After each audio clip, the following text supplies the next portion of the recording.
हमारे गुरुदेव ने कहा है कि बिहार सोया हुआ शेर है, जिस दिन जगह पूरे देश की दशा और दिशा बदल कर रख देगा, उसकी शुरुआत यहाँ से हो चुकी है।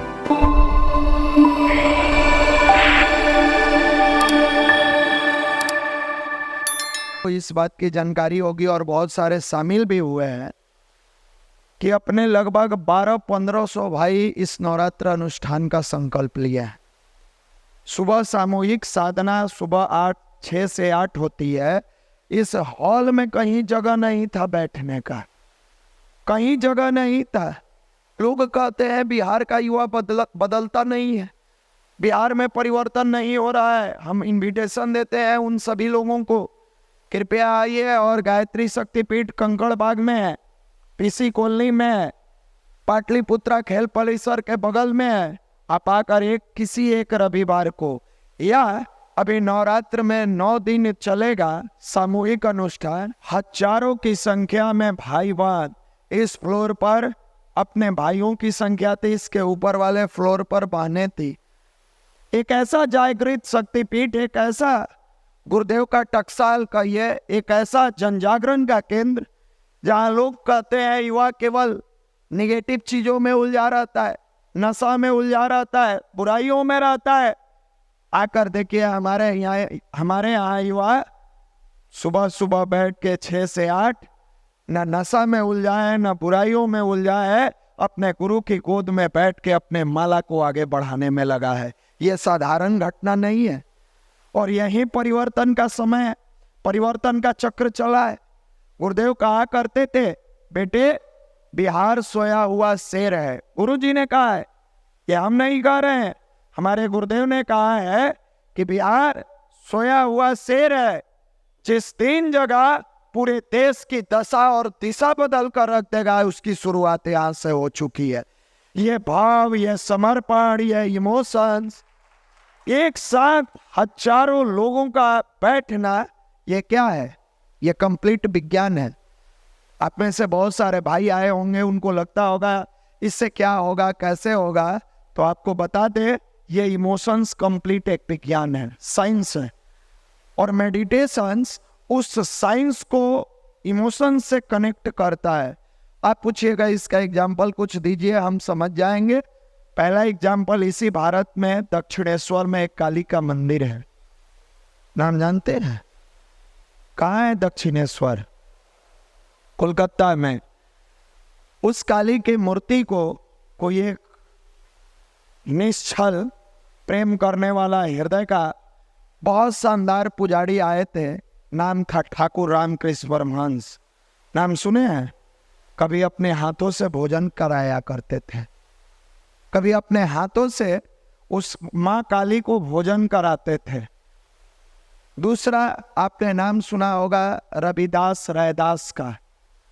जूता सीते थे और कहते थे मन चंगा तो कठौती में गंगा। और ब्राह्मण परिवार के लोग गंगा स्नान करने जा रहे थे तो अपना तमड़ी दिए, 2 पैसा दिए कि माँ गंगा से कहना कि अगर रैदास हृदय का पवित्र होकर भक्ति करता हो तो माँ मेरा भेंट स्वीकार करना। और गंगा हाथ बढ़ा के भेंट स्वीकार करके कंगन देती है और कहती है उस ब्राह्मणों के बच्चों से, ब्राह्मण से कि जाके दे देना हमारे भक्त रैदास को कि माँ तुम्हारी अर्जी स्वीकार कर ली है और बदले में ये दिया है। ब्राह्मण को लगता है कि ये रैदास को क्या जरूरत है, राजा के पास जाएंगे और राजा को कंगन देंगे, राजा खुश हो जाएंगे। राजा के साथ रानी भी टहल रही थी। रानी एक कंगन देखी तो कही कि एक को लेकर क्या करेंगे, हमको दूसरा भी कंगन चाहिए।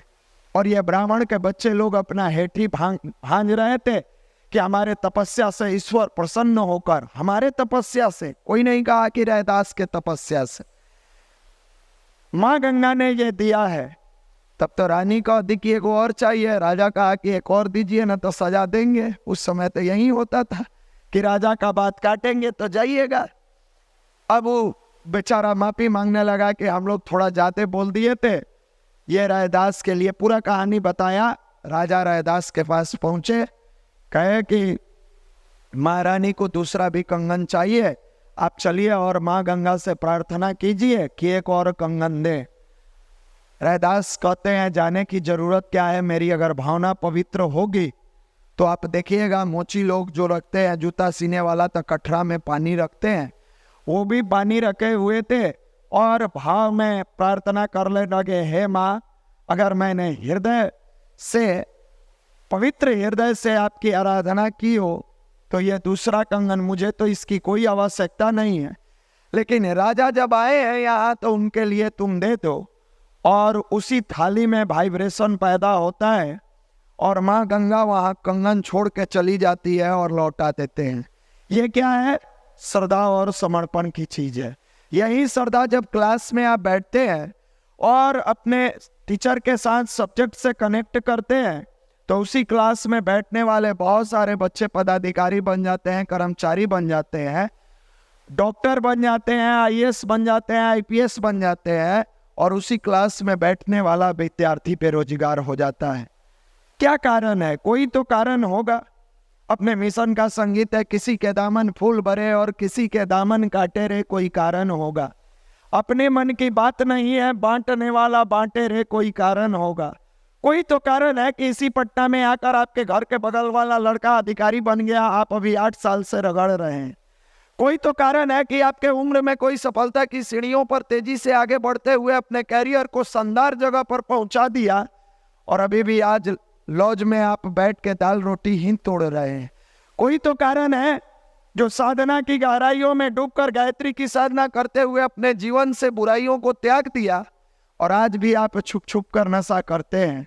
कोई तो कारण होगा, कोई व्यक्ति अपने जीवन की अच्छाई को इस शक्तिपीठ से जुड़कर और अपनाकर अपने जीवन को धन्य बना लिया, आज भी आप अश्लील वीडियो में डूबे हुए हैं। कुछ तो कारण है। यहीं पर श्रद्धा और समर्पण काम करता है। और करता कैसे है? साइंटिफिक रीजन है इसका। जैसे आप मेडिटेशन करने बैठते हैं, मेडिटेशन करने के दरमियान आंख बंद करते हैं, अपने शरीर को स्थिर करते हैं, मन को शांत करते हैं, चित्त को पवित्र बनाने का प्रयास करते हैं। 11 बार गहरी लंबी सांस रोकते हैं, छोड़ते हैं, खींचते हैं, जो भैया बताते हैं प्राणायाम की प्रक्रिया से अपने बॉडी को थोड़ा सा, बॉडी के हलचल को थोड़ा सा शांत करते हैं। उस 3 मिनट के बाद जो सूर्य का सबसे बड़ा सोर्स ऑफ एनर्जी सूर्य है, उनकी कॉस्मिक एनर्जी आपके बॉडी के साथ एक कवच के रूप में आपके बॉडी से जुड़ जाता है। और आपने इलेक्ट्रॉन, प्रोटॉन और न्यूट्रॉन के बारे में पढ़ा होगा कि वो अपने अष्टक में कैसे अपने सर्किल में चक्कर लगाते हैं। ठीक उसी प्रकार जब आप ओम भूर्भुवः स्वः तत्सवितुर्वरेण्यं भर्गो देवस्य धीमहि धियो यो न प्रचोदयात् करते हैं तो उस 3 मिनट के बाद जो वेव होता है, जो एनर्जी होता है, जो ऊर्जा होता है, जो कॉस्मिक पावर होता है, आपके बॉडी के इर्द गिर्द उसी तरह का चक्कर लगाना शुरू कर देता है। आपका रोम रोम पुलकित होने लगता है। आपके माइंड से जो बॉडी में वो कॉस्मिक एनर्जी जाता है। आज कई भाइयों को लगता है हम नवरात्र में 9 दिन भोजन नहीं करेंगे तो शारीरिक कमजोरी हो जाएगी। शारीरिक नहीं, आप मानसिक रूप से कमजोर है, मानसिक कमजोरी है। अगर भाव में डूब के वो ध्यान करते हैं तो 70% जो भोजन से ऊर्जा आपके बॉडी को मिलती है वो सूर्य के प्रकाश से मिलना शुरू हो जाती है, वो कॉस्मिक एनर्जी से मिलती है। और इसको तो आपने बचपन में पढ़ा है कि पौधे प्रकाश संश्लेषण क्रिया से ही अपना भोजन बनाते हैं। पढ़े हैं कि नहीं पढ़े हैं? फिर आप इतना भयभीत क्यों रहते हैं, डरे क्यों रहते हैं? इसलिए कि 24 घंटा में आपका मैक्सिमम समय अश्लीलता में जाता है, निगेटिव चीजों में जाता है, बुराइयों में जाता है, नेट इंटरनेट की दुनिया में जाता है, मोबाइल पर जाता है। और मोबाइल का रेडिएशन इतना खतरनाक होता है कि अगर गलती से भी 2 से 3 घंटा अगर मोबाइल पर आप क्लास भी कर रहे हैं 2-3 घंटे का, तो उस रेडिएशन के कारण आपका शरीर, आपका मन सुस्त पड़ता चला जाता है। इसी सारी चीजों को ठीक करने के लिए ये 9 दिन की नवरात्र की साधना जो बताई जाती है, कम से कम जो 3 दिन लगातार 9 दिन 3-3 घंटा यानी 30 माला, 1 घंटे में 10 माला होता है। अगर 3 घंटा अपने आप को चार्ज करते हैं तो ये एनर्जी, ये ऊर्जा आपकी पढ़ाई के काम में आता है। लेकिन दुर्भाग्य, 3 घंटा आपको अगर कोई सिनेमा नया लॉन्च हुआ है, हॉल में जाइएगा, सिनेमा खत्म होने के बाद तक बैठे रहिएगा। सिनेमा का तो चर्चा करिएगा ही करिएगा, अगल बगल वाला और वाली का भी चर्चा करिएगा, लेकिन दुर्भाग्य जिससे जीवन सुधरने वाला है उसमें आपका मन नहीं लगता है। ये गायत्री कामधेनु है। ये गायत्री क्या है? कामधेनु है। और कामधेनु से सुनते हैं कि जो भी चीज मांगा जाता है वो मिलता चला जाता है। और मिला, हम लोगों को मिला, हम सबको मिला।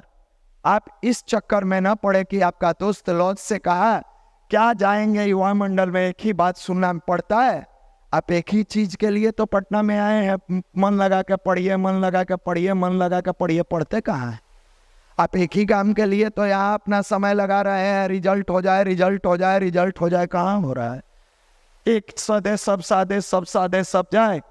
एक ही काम तो आपके माँ बाप शुरू से लेके पहला क्लास से लेके दूसरा, तीसरा, चौथा, पांचवा करते आ गए कि बाबू हमने बेरोजगारी का दंश झेला है, गरीबी में हाथ पसार कर हमने जीवन काटा है, भीख मांगकर अपना समय काटा है, मेहनत मजदूरी किया है। कम से कम तू तो मत कर। तू कम से कम अपने कलम में आग भर ले, सरस्वती की आराधना कर ले कि किसी के सामने हाथ नहीं पसारना पड़े। वही एक काम आप कहाँ मन से कर रहे हैं? वही एक काम के समय तो आपको नींद आने लगता है, आपको हंपनी आने लगता है, झुकनी आने लगता है।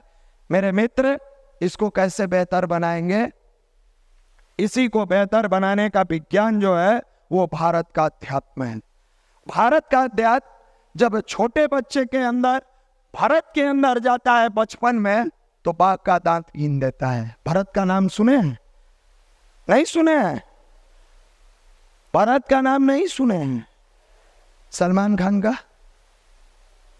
अक्षय कुमार का अपना नाम ठीक से जानते हैं ना? कौन दुनिया के आप लोग हैं? उस बच्चे के अंदर जाता है, 4 साल के उम्र में बाघ का दांत गिन देते हैं। 14 साल के अभिमन्यु के अंदर जाता है, चक्रव्यूह में घुस जाता है। 22 साल के उम्र में जब अपनी रवानगी पर जाता है तो एक साधारण से परिवार से चंद्रशेखर आजाद और भगत सिंह बना के निकालता है। जिस समय जवानी की दहलीज पर लोगों को चलने नहीं आता है, उस समय एक नौजवान के अंदर यह अध्यात्म जाता है तो आजाद हिंद फौज की स्थापना करने वाला सुभाष चंद्र बोस बन जाते हैं। और जब ठाकुर रामकृष्ण परमहंस के शरण में जाने वाले नरेंद्र के जीवन में आता है तो स्वामी विवेकानंद बना देते हैं, जो पूरी दुनिया को यह दिखाती हैं कि भारत की संस्कृति क्या है और भारत का संस्कार क्या है। और जब यह 16 साल, 18 साल, 20 साल, 22 साल, 24 साल के नौजवानों के अंदर जाता है तो दावे के साथ कहते हैं आए हैं साधारण परिवार से, लौटिएगा पदाधिकारी बनकर। इतनी ताकत इसके अंदर है, इतनी ताकत इस अध्यात्म के अंदर है। आप जिस जगह पर बैठे हैं ना, यहाँ साधारण परिवार के बच्चे आके अपनी प्रतिभा को इतना ऊपर तक ले गए हैं। आप जिनकी गोद में बैठे हैं ये कोई साधारण नहीं है। आप भले ही देखते होंगे कि गांव के बूढ़े दादाजी टाइप के हैं। हमारे गुरुदेव एक बार प्रवचन दे रहे थे, बहुत सारे लोग बैठे थे और लोगों के मन में आया कि गुरुजी क्या देंगे, कैसे देंगे। तो बहुत सारे लोग बैठ के, गुरुजी तो अंतर्यामी थे, मन की बातों को पढ़ते थे। तो गुरुजी ने कहा कि बहुत सारे लोग सोच रहे हैं कि गुरुजी के नाव पर आकर बैठ गए हैं, गुरुजी मेरे जीवन को पार लगा देंगे कि नहीं लगाएंगे। आप में से कई लोगों के भी मन में यह संशय होता होगा। गायत्री परिवार से जुड़ गए भैया के कहने पर रोज हम 20 मिनट गायत्री मंत्र जप रहे हैं। अब देखिए, कहने पर जपना और एक भाव से जपना। भाव से जपिएगा, मिलेगा, कुछ मिलेगा कि नहीं मिलेगा। तो गुरुदेव बोलते बोलते कहते हैं कि बहुत सारे लोगों के मन में यह चल रहा है, ऐसा भाव है कि गुरुजी के नाव पर सवार हुए हैं नैया पर, कहीं नैया डूब जाए तो क्या होगा। मनुष्य का बुद्धि है। और हमेशा एक बात याद रखिएगा, भगवान श्री कृष्ण भी गीता में कहे हैं अर्जुन को समझाते हुए, है अर्जुन, संशयी मनुष्य का नाश सुनिश्चित है।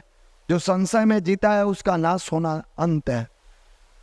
तो गुरुजी मुस्कुराते हैं और कहते हैं इसकी चिंता मत कर, तू जो मेरे नाव पर चढ़ा है तो मेरी नैया डूब जाएगी। अगर गलती से मन में यह भाव भी आया है तो हम और माता जी तुम्हें किनारे लगा देंगे, कभी तुम्हें डूबने नहीं देंगे। हम उस गुरु के शिष्य हैं, हम उस गुरु के गोद में बैठते हैं, हम उस गुरु की आराधना करते हैं और ध्यान करते हैं जिन्होंने स्पष्ट आश्वासन दिया है कि अगर तू मेरी नाव पर सवारी किया है, नैया पर सवार हो गए हो, तो इसकी चिंता मत कर कि मेरी नैया डूब जाएगी। अगर गलती से डूबेगी भी तो मैं और बंदनीय माता जी तुझे किनारा लगा दूंगा। और लोगों ने बहुत सारी बातें मन में सोची, क्या होगा, कैसे होगा। तो गुरु जी फिर भावुक होकर समझाते हैं, इमोशंस में समझाते हैं कि बहुत सारे लोग मुझे संत समझते हैं, सुधारक समझते हैं, अलग अलग तरीके से देखते हैं, लेकिन हम तो तुम्हारा रक्षा करने वाला एक पिता के रूप में है। इतना ही नहीं, गुरुदेव कहते हैं कि अगर तुम्हें कोई कहता है कि तुम्हारे गुरु से हमारे गुरु अधिक जानते हैं, तू मान लेना। ये भी अगर कोई कहता है तुम्हारे गुरु से हमारे गुरु बहुत सिद्ध हैं, ये भी मान लेना। अगर कोई कहता है तुम्हारे गुरु से हमारे गुरु की साधना मजबूत है, ये भी मान लेना। अगर ये कोई कहता है तुम्हारे गुरु से हमारे गुरु अधिक ज्ञानी है, ये भी मान लेना। और पूरे इमोशंस में डूब के गुरुदेव कहते हैं कि अगर ये कोई कहे कि तुम्हारे गुरु से हमारे गुरु अधिक प्यार करते हैं, तो तुम कतई मत मानना, हर क्षण हम तुम पर नजर रख के और प्यार में डुबाते रहते हैं। इस गुरु के हम शिष्य हैं, हम देखे या ना देखे, मानवीय बुद्धि लगाते रहिए। हम गुरु जी को नहीं देखे हैं, हमको प्यार मिलता होगा कि नहीं मिलता होगा। आप भाव से समर्पित होकर अगर इस युवा प्रकोष्ठ से जुड़कर गुरु कार्य कर रहे हैं, हम लोगों ने हजारों लोगों को देखा है इसी युवा मंडल में पेपर बेचकर, और संघर्ष करने वाला लड़का बैंक ऑफ इंडिया में क्लर्क है।